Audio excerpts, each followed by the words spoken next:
refeitório. Os irmãos que continuam aqui, por favor, chega um pouquinho aqui para frente para a gente poder interagir um pouquinho mais. Vai ser bom contar com você aqui mais à frente.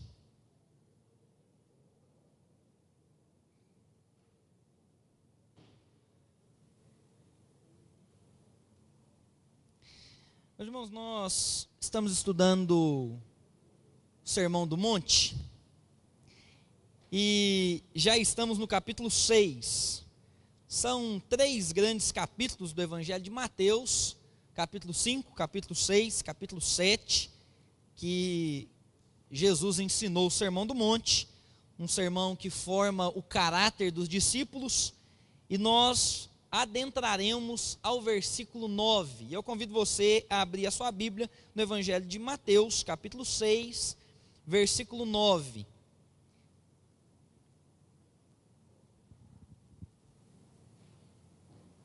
Nós temos estudado o Sermão do Monte por perícopes. Perícopes é nada mais, nada menos do que essas divisões clássicas que a Bíblia faz.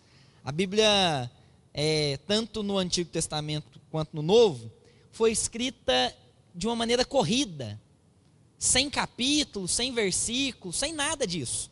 Foi corrido, desde Mateus até Apocalipse, um escrito só. Ao longo do tempo, claro, dividindo os livros.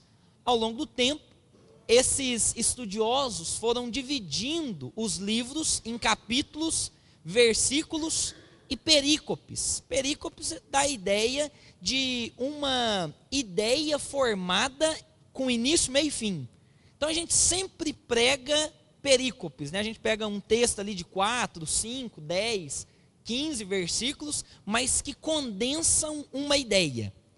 A partir de hoje, e até aí umas 6, 7 quartas-feiras para frente, nós vamos estudar versículo por versículo dessa perícope de Mateus 6, 9 a 15. Por quê? Porque nós vamos estudar a oração dominical, a oração do Pai Nosso. E nós vamos estudar frase por frase dessa oração, entendendo o porquê da mesma. Vamos ler então o versículo 9 do capítulo 6 do Evangelho de Mateus, que nos diz assim: portanto, vós orareis assim: Pai nosso, que estás nos céus, santificado seja o teu nome. Vamos fechar os nossos olhos, vamos orar ao Senhor. Deus bendito, nós nos colocamos diante da tua palavra e cremos que uma palavra, um versículo já é suficiente para nos alimentar da boa palavra que procede do Senhor. Ó Pai, em nome de Jesus, fale ao nosso coração, nos ensine, nos abençoe, nos instrua, nos corrija, mediante as sagradas escrituras do Senhor. Essa é a nossa oração em nome de Jesus. Amém e amém. Meus irmãos, nós já estudamos, já falamos e sempre repetimos que o Sermão da Montanha, o Sermão do Monte, nada mais é do que um discurso de Jesus aos seus discípulos, desejando formar nos seus discípulos um caráter ético, moral e, claro, religioso, e aqui com toda a pureza da palavra religião, trazendo essa ideia mesmo de uma ligação, de uma religação a Deus, através das suas palavras. Jesus Cristo, até aqui, já nos ensinou muito acerca do nosso perfil como pessoa. Já vimos acerca das bem-aventuranças e somos confrontados a isso, a iniciar uma mudança de dentro para fora, para que quando nós reformamos o nosso coração, nós também evidenciamos ao mundo lá fora todas as mudanças que Cristo realizou em nós. Falamos um pouco sobre alguns assuntos éticos e morais que Jesus Cristo respondeu aos discípulos, quanto ao não matar, ao não adulterar, e vimos um pouco sobre esses caminhos, esses perfis de um autêntico discípulo. Chega um momento do discurso, do diálogo de Jesus, que os seus discípulos então o questionam dizendo: Senhor, nós estamos aprendendo tanto, tem sido muito bom falar, ouvir, mas afinal de contas, Jesus, como é que a gente deve orar? Jesus Cristo, nos versículos 7 e 8, disse o seguinte: olha, quando vocês orarem, vocês não devem usar de vãs repetições. A oração não tem que ser um momento em que o discurso aparece e a vida se esconde. E os discípulos então perguntaram para Jesus como é que nós devemos orar. E queridos, quando a gente entra no assunto de oração, parece que a gente vai estudar uma coisa tão básica, algo que não tem nada a nos acrescentar, e a gente fala: puxa vida, a gente vai estudar a oração do Pai Nosso de novo. Toda vez, a gente pelo menos uma vez no ano tem que estudar essa oração, e aos domingos a gente sempre ora essa oração. Por que estudar a oração do Pai Nosso? Por que estudar sobre oração? E meus irmãos, eu confesso para os irmãos que todas as vezes em que eu me deparo com uma leitura sobre oração, parece que Deus me pega assim, me dá um coro e fala assim: tá vendo? Tá vendo como a gente precisa aprender a coisa mais básica da vida cristã, antes de querer alçarmos voos e respondermos questionamentos que tanto anseiam o nosso coração? Às vezes a gente se inquieta com tanta coisa, às vezes a gente teme tanta coisa, às vezes a gente quer dar resposta para tanta coisa que acontece, que vem Deus e nos surpreende, nos ensinando o básico. Nós temos vivido um ano de grandes tragédias, de notícias tenebrosas a cada dia, massacres, desastres da natureza, acidentes que nós não esperamos, e todos os dias nós ficamos alarmados com as situações em que o mundo se coloca. E como o ser humano está definhado em si mesmo. E aí a gente quer encontrar resposta para tudo isso. E a gente quer dar conforto para tudo isso. Ou então a gente começa a se indignar com tudo isso e quer dar solução para tudo isso. E vem um ensinamento da palavra de Deus e diz o seguinte: olha, se você quer viver uma vida de acordo com a vontade do Senhor, capaz de entender o sofrimento da vida, responder às várias indagações da humanidade, comece com o básico. Seja um homem ou uma mulher de oração. E todas as vezes que eu estudo sobre oração, um autor, ou às vezes um versículo bíblico, dessa vez foi um autor, parece que sai do livro, dá um chute na canela e volta para o livro. Eu li uma frase do Dr. Martyn Lloyd-Jones, estudando esse sermão de hoje, em que ele diz o seguinte: fala agora a você, pastor ou pregador. Aí a gente fica mais atento quando a gente está lendo o livro, né? Ele diz o seguinte: é muito mais fácil pregar para a multidão do que viver uma vida íntima com Deus em oração. Mas eu fechei o livro, fui tomar uma água, voltei e falei assim: ele está certo. É muito mais fácil não apenas pregar para a multidão, como cumprir todos os rituais de um cristão, como vir à igreja, como dar o dízimo, devolver o dízimo, como contribuir de alguma forma com o seu dom, com o seu talento na igreja, do que viver uma vida íntima de oração. Uma vida de oração é sempre um desafio na vida do cristão e na vida da cristã. Meus irmãos, somos pegos muitas das vezes passando dias sem orar. Ou então nos vemos muitas das vezes fazendo orações meia boca. Oramos no final do dia, quando Deus nos abençoou com toda sorte de bênçãos, e não conseguimos finalizar nossa oração, porque os nossos olhos estão pesados de tanto sono. Por isso é mais fácil pregar, ou ouvir um sermão, do que orar. Porque oração exige intimidade, tempo de qualidade, e uma vida de entrega ao Senhor. Meus irmãos, orar e falar de oração é algo básico, porém muito difícil de realizarmos com uma constância. É muito nítido uma vida de alguém que ora e uma vida de alguém que não ora. Uma pessoa que ora, quando ela está orando, e a gente ouve a oração dela, a gente fala assim: essa pessoa vive uma vida de oração.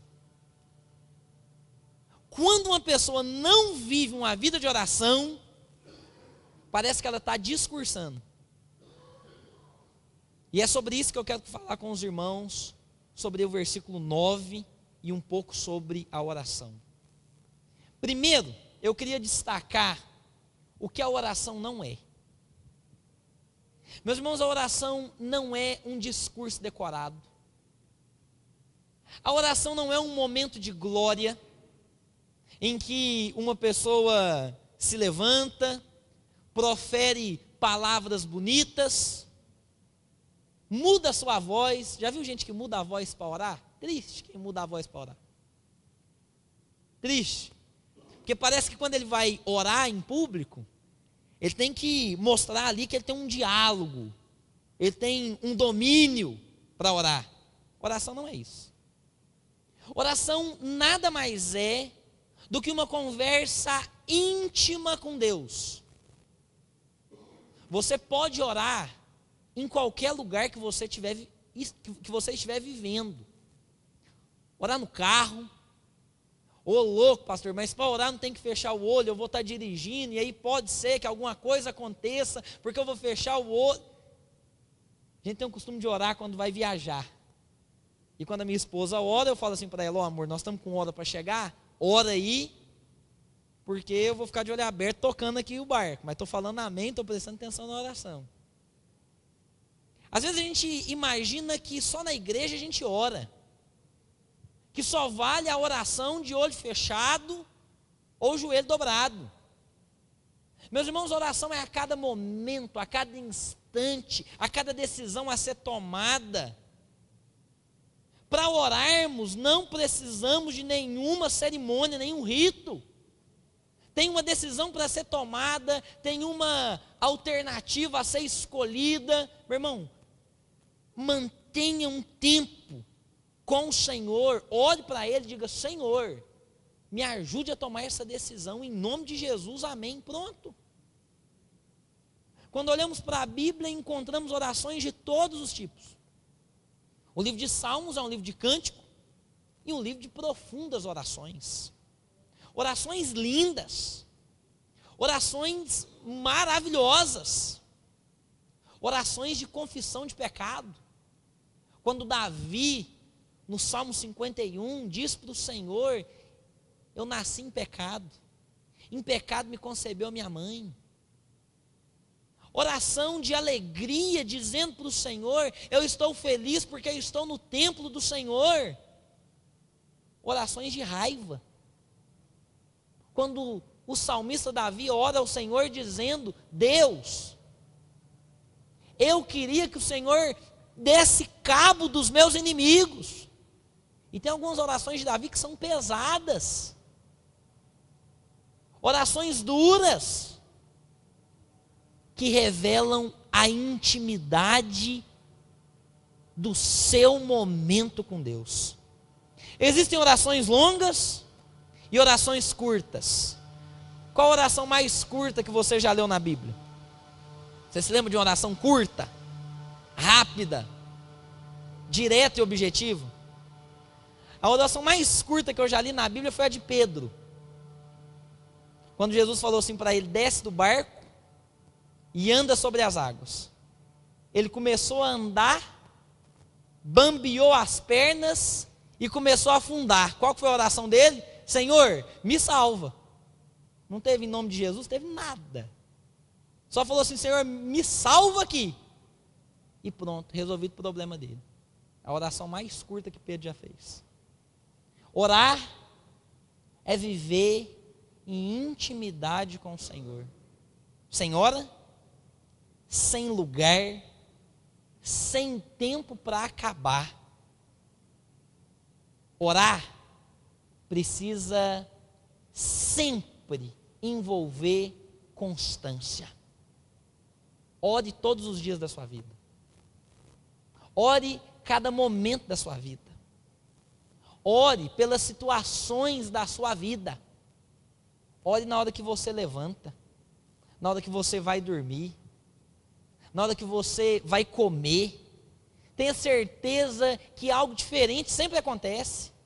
Quando a gente está no restaurante, vai orar pelo alimento, e o garçom chega ali, e ele não sabe o que é que ele faz e tudo mais, e ele não sabe se serve, se não serve, e é isso mesmo, você está ali orando para o Senhor, deixa ele esperar um pouquinho, a comida não vai esfriar não. Mas quando a gente fala de oração, a gente precisa responder uma segunda pergunta. Além de não saber o que não é oração, o que a gente deve orar? Como que a gente ora? Às vezes a gente tem sempre essa dúvida. Pastor, é bacana, eu oro na minha casa, mas chega na igreja eu não dou conta de orar, eu travo. Queridos, pois bem, vamos aqui dividir duas coisas. Primeiro, uma oração em público. E coloca público nisso, né? Quando essa igreja está lotada, e aí passa o microfone e fala: cidadão, ora. O cara já dá aquela tremida e fala: ai meu Deus do céu, eu vou orar. O medo de falar em público, normal, não tem problema nenhum. Não quer dizer que você é mais ou menos crente do que alguém. Mas a oração evidencia aquilo que você sente naquele momento e externa isso. Então, para entendermos o que orar e como orar, Jesus Cristo nos deu um modelo de oração. A oração dominical, a oração do Pai Nosso é um modelo.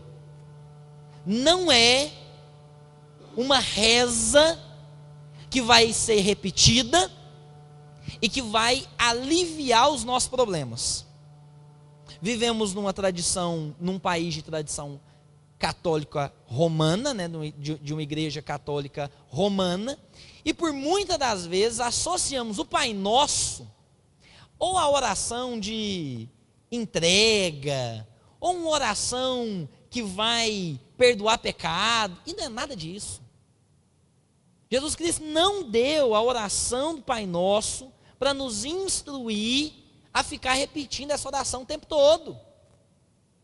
Cometeu um pecado, vou orar 10 vezes o Pai Nosso para dar uma aliviada. Sabe o que vai adiantar, irmão? Nada. Quer dizer, vai ser bom porque você vai decorar o Pai Nosso, mas Pai Nosso é igual o hino nacional, a gente já sabe ele de cor, salteado, de trás para frente. Essa oração é um guia, é um modelo, é uma ideia de como nós vamos orar. E Jesus Cristo então instrui aos seus discípulos dizendo: não façam orações repetidas. Ele está acabando com essa ideia de que precisa rezar o Pai Nosso 10, 15, 30 vezes. E ele então nos dá um modelo. Que modelo é esse? E a gente vai estudar passo a passo de uma oração. E a primeira coisa que eu queria destacar é que toda oração começa com uma invocação. Como que a oração começa? Pai nosso que estás nos céus. Toda oração começa com uma invocação. É igual uma frase no português, uma oração no português. E oração no termo da língua. Você vai se dirigir a alguém. Então comece a sua oração invocando a Deus. E aí você pode chamar Deus de Deus, você pode chamar Deus de Senhor, você pode chamar Ele de Pai, você pode chamar Ele de Senhor dos Exércitos, de Deus Santo, Deus Poderoso. Invoque o nome do Senhor, mas não há nenhum outro adjetivo maior e melhor do que chamar Deus de Pai. Nós vivemos uma ideia na sociedade da universalidade da paternidade de Deus. Se você falar com alguém que crê em Deus e perguntar para ele assim: você acredita que Deus é seu pai? Ele vai dizer assim: não, eu acredito que Deus é meu pai. E você acredita que Deus é pai de todo mundo? E ele vai falar assim: eu acredito que Deus é pai de todo mundo. A primeira coisa que a gente precisa desmistificar é isso. Deus não é pai de todo mundo. Nós somos filhos de Deus, mas nem toda a humanidade é filha de Deus. A palavra de Deus nos diz que a humanidade, que o ser humano, que o homem e a mulher são filhos da ira. Mas afinal de contas, quem é filho de Deus? Evangelho de João, capítulo 1, versículo 12. Mas a todos quantos o receberam, deu-lhes o poder de serem feitos filhos de Deus, a saber, os que creem no seu nome. Querido, só é filho de Deus quem crê nele. Deus é o criador de todos os homens e de todas as mulheres, mas essa relação de pai, ele não tem com todos. Só temos a relação de filhos e de pai quando em Cristo Jesus recebemos o espírito de adoção. Olha que bacana. A palavra de Deus nos diz que Jesus Cristo é o Filho unigênito do Pai. O que é esse negócio de unigênito? É o único. Mas peraí, se Jesus é o Filho único de Deus, como é que eu posso falar que eu sou filho dele também? Já viu um bebezinho quando ele nasce, que coisinha mais linda? Qual que é a disputa que surge na hora? É a carinha da mãe. É a carinha do pai. É instintivo. Olha e fala assim: não, o narizinho é da mãe. Ah, mas o olhinho é do pai. Ah, mas a boquinha é do avô. Ah, mas a orelhinha é da titia. Eu falo assim, gente, que coisa maluca, né? Todo mundo parece que colaborou para nascer aquele bonitinho daquele bebê. E de fato, tem algumas marcas, algumas características no bebê que já evidenciam que de fato é filho do cidadão ali. Não tem nem como pensar que não. O narizinho já pequenininho lembra do narizinho do pai. A boquinha, mesmo que pequenininha, lembra a boquinha da mãe. Fala, meu Deus, mas parece que é filho.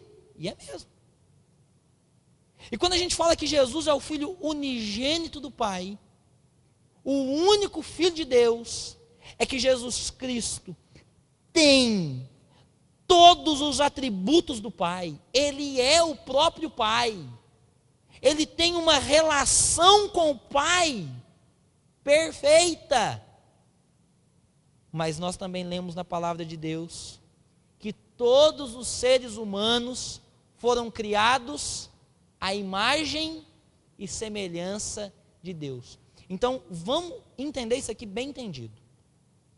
Todo ser humano, todo homem, toda mulher, foi criado à imagem e semelhança de Deus.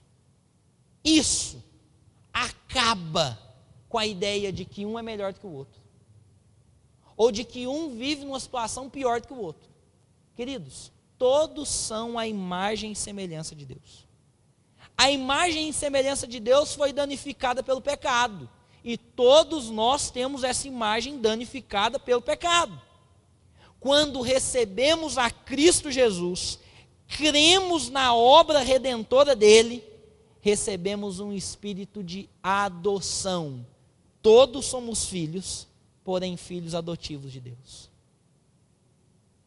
Todos somos filhos adotivos de Deus. Deus nos adota com o espírito de adoção, e agora nós que estávamos vivendo em pecado, éramos filhos da ira, como Efésios capítulo 2 vai nos dizer, que nós estávamos longe do Senhor, vivendo na podridão do pecado.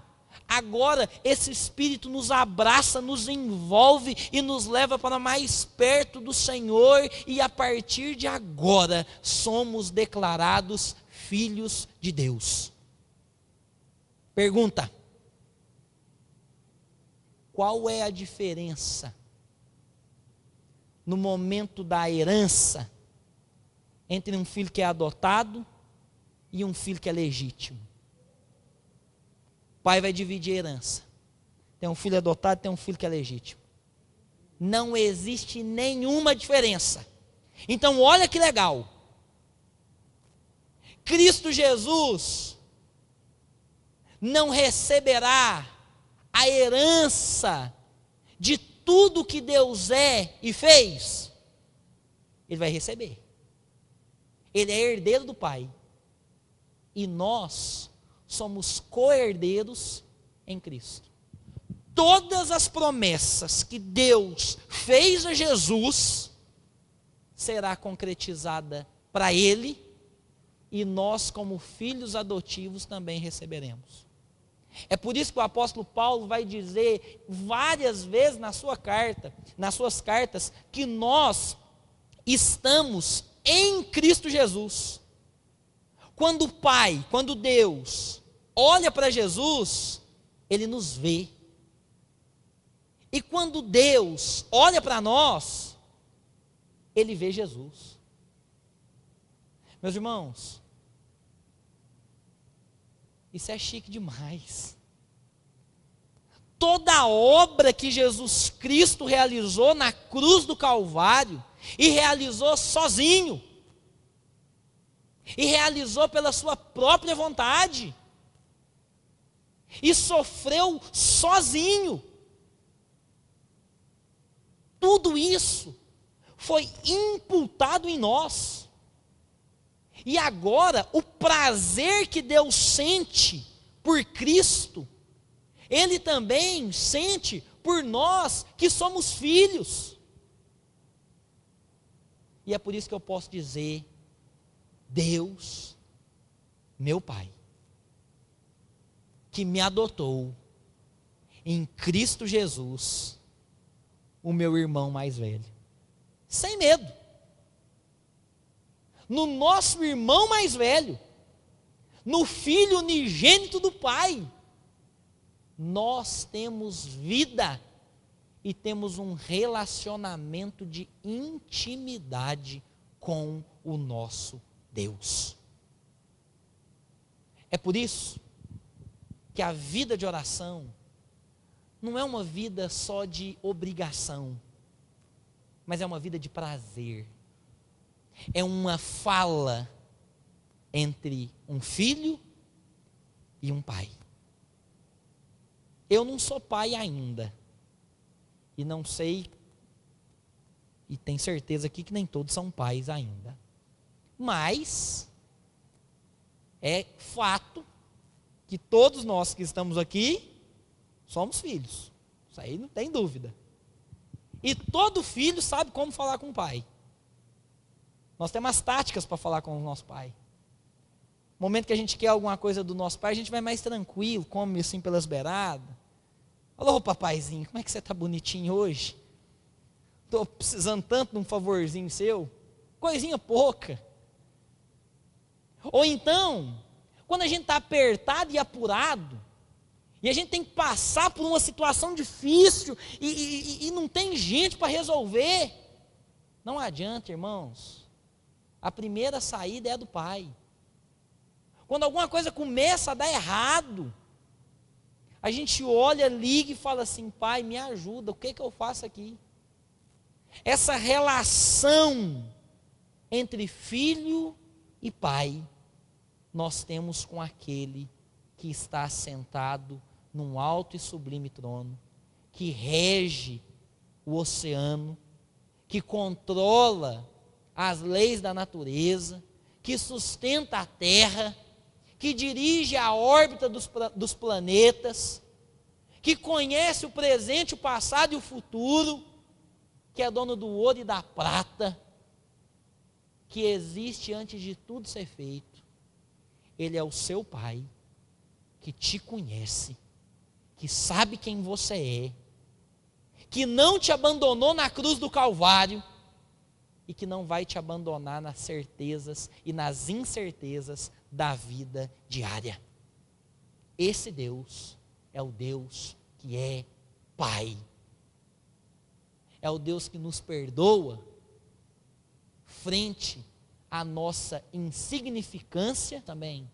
Exalte o nome dele.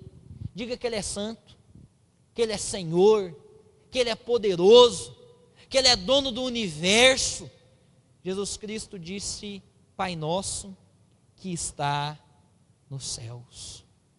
E aqui Jesus traz um conceito muito bacana, um conceito de imanência e transcendência. A ideia de que Deus está no céu, assentado num alto e sublime trono, governando sobre todas as coisas. Ele é um Deus inalcançável, inatingível, imarcessível. É um Deus que nenhum homem é capaz de chegar perto dele. Nós cantamos o hino 13 do nosso inário, que diz o seguinte: nem Adão chegou a vê-lo antes mesmo de pecar. Patriarcas não puderam o seu rosto contemplar. Esse Deus é santo, poderoso. E aqui entra um problema. Esse Deus que é santo, poderoso, que habita no céu, cheio de glória, de poder e de verdade, hoje é tratado com total irreverência quando nos aproximamos dele. 1h30 para vir na igreja cultuar ele, não.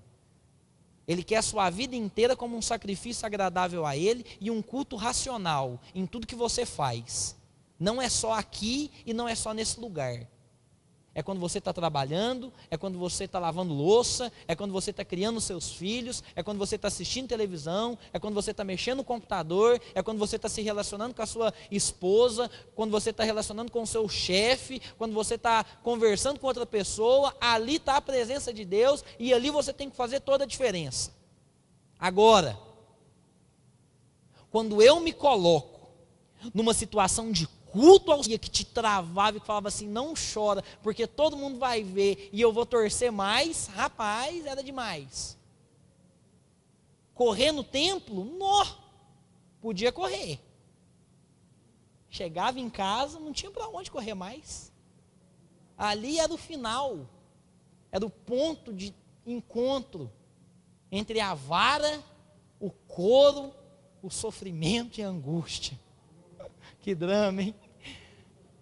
Mas, meus irmãos, o que eu quero dizer é que muitas das vezes nós criamos os nossos filhos, dando liberdade para eles e achando que Deus é um vídeo de YouTube, que ele pode assistir de qualquer jeito, que ele pode pausar na hora que quiser, que pode sentar com o coleguinha e falar até cair o dente, que chega na igreja e apresenta a igreja como um lugar de festa, de amizade, de tudo, menos de reverência àquele que é santo.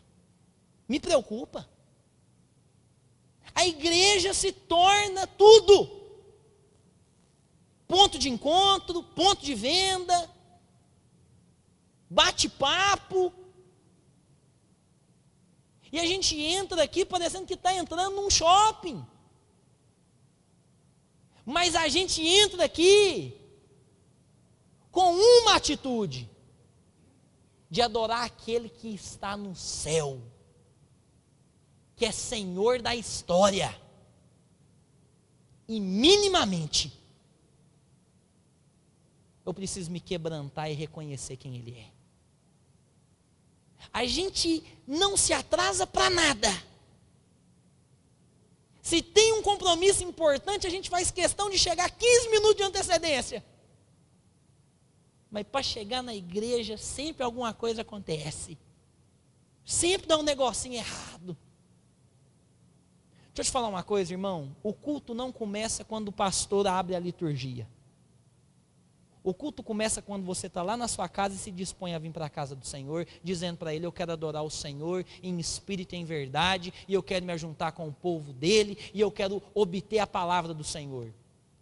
Já viu crente que sai da igreja falando o seguinte: e hoje o pastor foi fraquinho no sermão dele. Foi ruim, não estudou pouco. Não, o pastor não está com nada. Caiu bem, viu?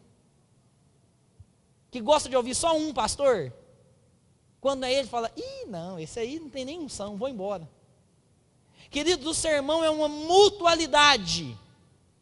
Não é um serviço unilateral, não. A gente estuda o sermão, prega o sermão, a gente é edificado, mas se seu coração está fechado, se você não ora para receber a palavra, se você não se quebranta para ouvir mais do Evangelho, meu querido, não é o poder do meu discurso que vai quebrantar o seu coração. É a sua relação com o Senhor. Se você chegou na casa de Deus, sem reverência, e sem um coração quebrantado, não fique esperando muito do que ou uma cajadada de Deus, ou um esfriamento espiritual a cada dia mais. Esse Deus que está no céu também habita conosco. Haja com reverência diante dEle, quebrante o seu coração, porque o Deus transcendente é o Deus imanente que se faz presente com o seu povo. E quando eu me coloco à disposição para louvar o nome dEle, reverência, ordem. Deus não é Deus de bagunça, Deus é Deus de ordem. Terceira e última frase: santificado seja o teu nome. O que significa isso? Santificado significa o desejo de tornar o nome de Deus santo. É a primeira petição que Jesus faz.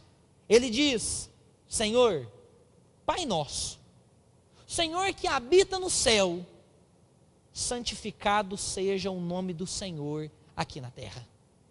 O desejo de Cristo deve ser o desejo também do nosso coração, o desejo de fazer com que o nome de Deus seja conhecido por toda a terra, e que toda a terra se dobre ao nome de Deus. Se tem uma coisa que o judeu, às vezes a gente só critica o judeu, falando que ele é muito legalista, que o judeu é muito isso, que o judeu é muito aquilo. Se tem uma característica positiva no judeu, é que o judeu é reverente. Os irmãos sabiam que o judeu, nenhum judeu, profere o nome de Deus? O nome de Deus, Iavé. Nenhum judeu se ousa a pronunciar o nome de Deus, porque ele diz: é um nome santo, e eu não posso nem falar esse nome. A gente, qualquer coisinha que dá, já está colocando o nome de Deus em vão. Esse nome santo, esse nome poderoso, se revelou ao homem de diversas maneiras. É o Deus Jirê, provedor, é o Deus Shalom, que é paz, é o Deus Tsequenu, que é justiça, é o Deus Raá, que é pastor. E é a esse Deus, que tem um nome que está acima de todo nome, que eu desejo, que é o desejo do fundo do meu coração, que esse nome seja conhecido por todo o universo. Santificado seja o teu nome. Faça, Senhor, o teu nome poderoso e conhecido por toda a face da terra. Mostre para os poderosos quem governa. Mostre para as guerras quem é que tem paz. Mostre para a injustiça a justiça que procede do Senhor. Revele, Senhor, o teu nome a todo aquele que o Senhor deseja. Pai nosso que estás nos céus, santificado seja o teu nome. Ore ao Senhor, invocando aquele que reina, aquele que é poderoso, aquele que é Pai. Aproxime-se dele em reverência e peça ao Senhor para que cumpra a sua vontade na terra e faça o seu nome. Como diz o autor aos Hebreus, aproximemo-nos do Senhor com reverência e santo temor, porque o nosso Deus é fogo consumidor. Às vezes temos a ideia de Deus como um gatinho domesticado, como um Papai Noel que nos dá presente quando a gente merece. Há um Deus que só é bom quando abençoa. Sabemos ouvir e responder positivamente às bênçãos de Deus, mas nós titubeamos quando vêm as lutas e as dificuldades, quando vêm os temores e as aflições, quando vem a dúvida e a incerteza. Deixa Deus te moldar no fogo, porque o nosso Deus não é um gatinho domesticado. O nosso Deus é fogo consumidor, que nos molda a cada dia. Pai nosso que está no céu, santificado seja o teu nome. Amém. Irmãos, alguma pergunta, alguma questão que os irmãos querem fazer nesse momento? Querem levantar e que não vão dormir se não fizerem tal pergunta?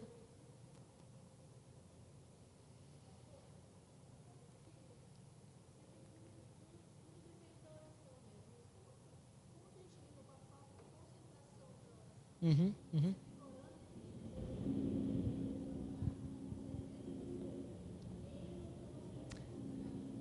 A nossa irmã está perguntando a respeito da concentração no momento da oração.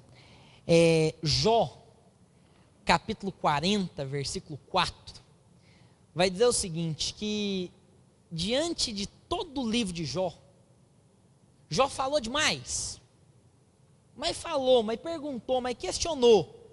No capítulo 40, ele fala o seguinte: quando eu vou ficar caladinho, eu vou tampar minha boca e eu vou me concentrar para ouvir a sua voz. Quando a gente vai orar, a gente precisa de duas coisas. A primeira, entender que como não há momentos para orar, a gente pode fazer uma oração objetiva quando a gente está dirigindo, quando a gente está no carro, quando a gente está para tomar uma decisão ali que não tem aquele tempo e tudo mais. Mas em segundo momento a gente precisa entender que a gente precisa de um lugar e de um momento de oração. A palavra de Deus é clara. Vai orar? Tranca a porta do seu quarto. Ora no silêncio e no silêncio eu vou te abençoar. Às vezes, num mundo tão imediatista, tão cheio de informação, com aplicativos de celular que nos aproximam de tantas pessoas, nós nos esquecemos de nos resguardar para ter um tempo com Deus. Quando a gente começa a criar esse hábito, isso vai virando algo comum na nossa vida e natural. Existe um filme que está conhecido aí, né? É o poder da oração. Poder da oração, não é? É o quarto de guerra que eu ia falar, quarto de guerra. Que a mulher vai lá e tem um espacinho na casa. Eu acho aquilo fantástico. E como mãe, como esposa, eu sei que a gente vive num mar revolto. E quando a gente perde a concentração, a gente precisa de novo se concentrar no Senhor, guardar um tempo, um espaço, o melhor horário para reconcentrarmos com o Senhor, nos reconectarmos com Ele.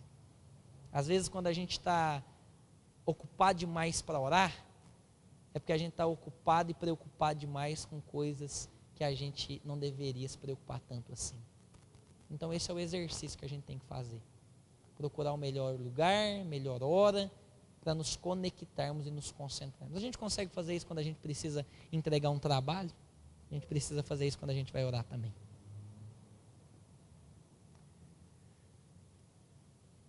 Mais alguma questão, irmãos? Nós vamos nos colocar em pé, fechar os nossos olhos, orar ao Senhor, agradecendo a Ele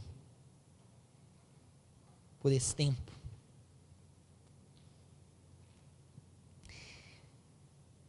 Pai nosso que estás nos céus, só o Senhor é santo, só o Senhor é digno de receber toda a nossa confiança, toda a nossa devoção, toda a nossa adoração.